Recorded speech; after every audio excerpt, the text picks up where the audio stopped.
In the 20th century, a number of thinkers studying comparative mythology and religion noticed something peculiar about the myths of different cultures throughout history. Many of them shared fundamental similarities in theme structure and symbolism. This led to the question as to how such similarities could arise in cultures separated by both space and time. Carl Jung and Joseph Campbell, two of the more prominent thinkers studying this problem, proposed that the reason for such similarities was due to the fact that many mythological themes and symbols emerge from an area of the mind called the collective unconscious. In addition to the mind consisting of a personal unconscious, which is composed of elements drawn from an individual's life experience, the collective unconscious contains elements or cognitive structures which evolved over human history and are therefore common to all. These evolved cognitive structures, which Jung called archetypes, cannot be observed directly, but manifest various images or symbolic patterns which form the basis of many myths, explaining how similar myths can arise in cultures separated by hundreds or thousands of years. As Joseph Campbell, the 20th century's foremost expert on world mythology, noted, "The symbols of mythology are not manufactured. They cannot be ordered, invented, or permanently suppressed. They are spontaneous productions of the psyche. As manifestations of the deepest layers of the unconscious, myths are thought to reveal timeless truths about the yearnings, fears, and aspirations common to every individual. In the words of Jung, myths are first and foremost psychic phenomena that reveal the nature of the soul." Myths have served various functions in different cultures across time. One of the more common of these functions has been to provide individuals with a template or model to assist in their psychological maturation and development. Psychological development via what Jung called the individuation process occurs when unconscious contents of the psyche are integrated into one's conscious personality, resulting in the formation of what Jung called the true personality. There are various ways in which unconscious content can be made conscious. Becoming aware of one's dream life is the most well-known. Exploring mythological symbolism is a lesser-known but equally effective way to bring unconscious content into the light of consciousness. As Campbell explained, "These symbols stem from the psyche. They speak from and to the spirit, and they are in fact the vehicles of communication between the deeper depths of our spiritual life and this relatively thin layer of consciousness by which we govern our daylight existences."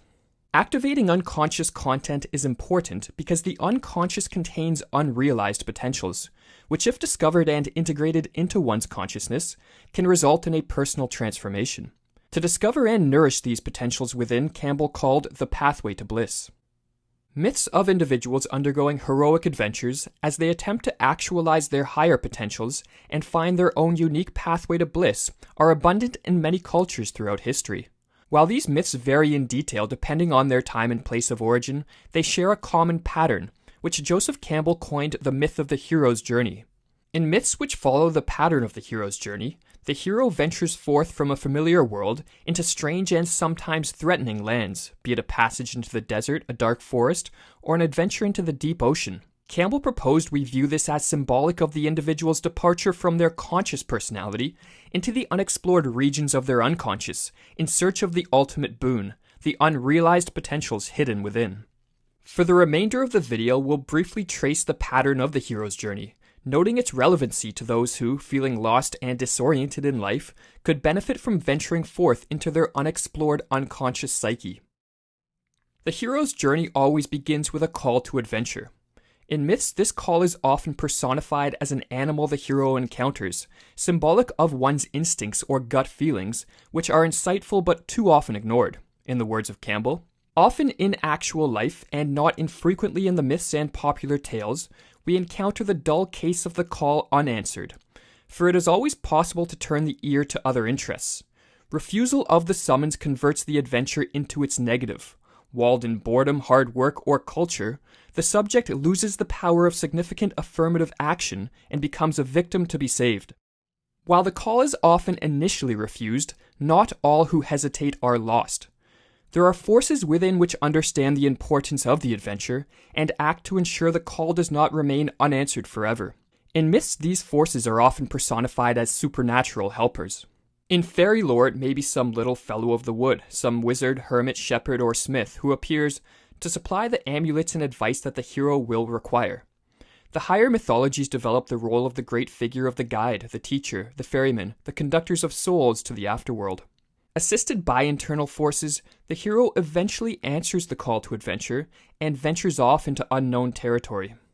At the boundary of the familiar and unexplored regions, the hero encounters the Threshold Guardian.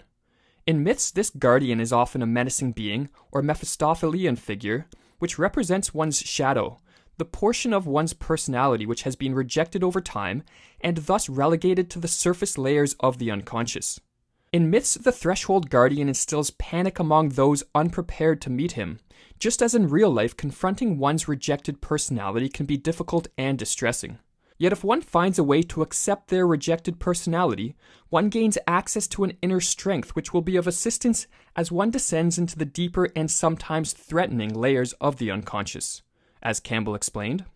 And so it happens that if anyone undertakes for himself the perilous journey into the darkness by descending, either intentionally or unintentionally, into the crooked lanes of his own spiritual labyrinth, he soon finds himself in a landscape of symbolical figures, any one of which may swallow him. Descending deeper and deeper into the psyche, overcoming trials and experiencing moments of ecstatic insight, eventually one's previous self begins to disintegrate, and a new, more impressive self begins to form. In myths, this stage is symbolized as a death and rebirth, in which the hero enters a dark area such as the belly of a whale, a tomb, or dark cave, and after a period of time, emerges from it reborn. Reborn with a new sense of strength and purpose, the ultimate boon or unrealized potential within is discovered soon after. Finding the ultimate boon is described in different myths in a variety of ways, yet it is always meant to signify an expansion of consciousness and therewith of being, illumination, transfiguration, freedom. While the discovery of the unrealized potentials within is a highly significant moment, it is not the end of the journey. One still must determine how to nourish these potentials and bring them forth in the world. This can be exceedingly difficult, as Campbell explained. The whole idea is that you've got to bring out again that which you went to recover, the unrealized, unutilized potential in yourself. The whole point of this journey is the reintroduction of this potential into the world. It goes without saying this is very difficult. Bringing the boon back can be even more difficult than going down into your own depths in the first place. As you attempt to bring forth your potential into the world, there's the possibility that nobody will care or pay attention. There is also the possibility that the applause of others will divert you from your authentic path, leading to a life of mimicry or enslavement to the opinions of others. The optimal possibility is to carve out your own corner of the world, where you can nourish your potential and offer your work to others without concern of applause or fear of rejection. In doing so, you will have found your own unique pathway to bliss, and your life will have followed the thread of the hero's journey. What I think is that a good life is one hero journey after another. Over and over again, you are called to the realm of adventure. You are called to new horizons.